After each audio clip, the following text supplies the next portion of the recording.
Shalom, selamat pergantian hari. Mari di hari yang baru ini kita kembali mendengarkan firman Tuhan. Renungan petang hari ini berjudul Pemelihara Sabat. Mari kita mendengarkan firman Tuhan. Apakah kita adalah umat Kristen?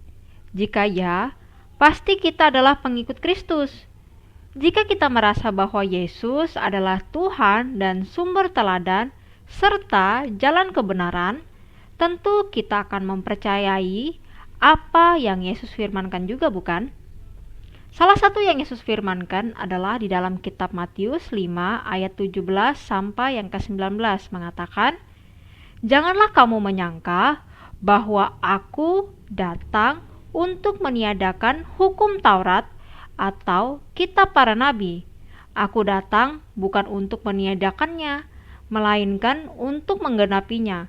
Karena aku berkata kepadamu, sesungguhnya selama belum lenyap langit dan bumi ini, satu iota atau satu titik pun tidak akan ditiadakan dari hukum Taurat sebelum semuanya terjadi.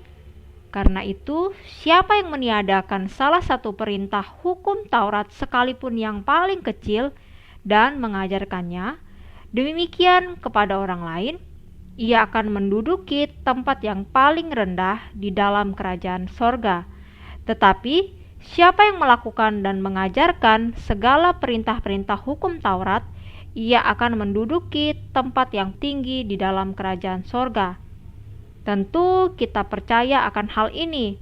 Hukum Taurat harus kita lakukan dan kita laksanakan.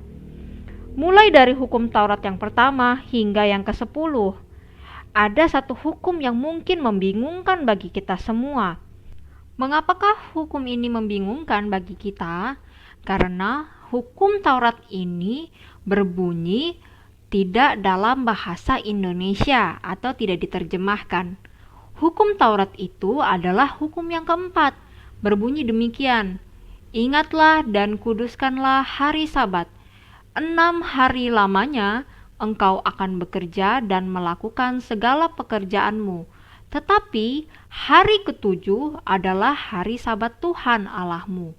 Maka jangan melakukan sesuatu pekerjaan, engkau atau anakmu laki-laki atau anakmu perempuan, atau hambamu laki-laki atau hambamu perempuan, atau hewanmu, atau orang asing yang di kediamanmu. Sebab 6 hari lamanya Tuhan menjadikan langit dan bumi, laut dan segala isinya, dan ia berhenti pada hari ketujuh. Itulah sebabnya Tuhan memberkati hari Sabat dan menguduskannya." Lalu pertanyaannya untuk kita, hari apakah hari Sabat itu? Sebenarnya ini sangat membingungkan karena bukan dalam bahasa Indonesia apakah hari Sabat itu.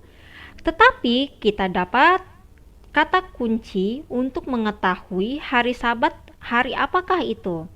Di dalam Alkitab, hari Sabat dituliskan adalah hari yang ketujuh. Jadi, hari apakah itu dalam satu minggu hari yang ketujuh?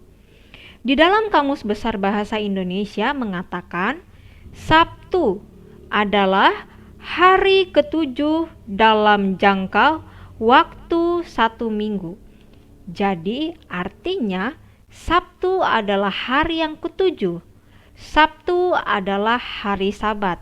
Maka dari itu kita tahu bahwa di hari Sabtu kita tidak boleh melakukan aktivitas apapun selain dari memfokuskan hati dan pikiran kita untuk beribadah pada Tuhan Pencipta semesta.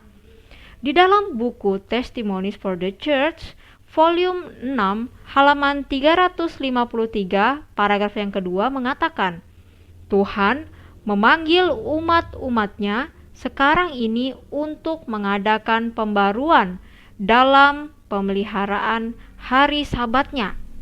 Jadi, sebagai seorang Kristen, kita wajib mengikuti seluruh hukum Taurat, termasuk beribadah pada Tuhan pada hari Sabtu. Dan Tuhan ingin supaya kita juga memelihara hari Sabatnya. yang jatuh pada hari yang ketujuh dalam jangka waktu 1 minggu, yaitu hari Sabtu. Semoga Tuhan membantu kita untuk melaksanakannya di dalam kehidupan kita. Selamat pergantian hari dan Tuhan memberkati kita. Amin.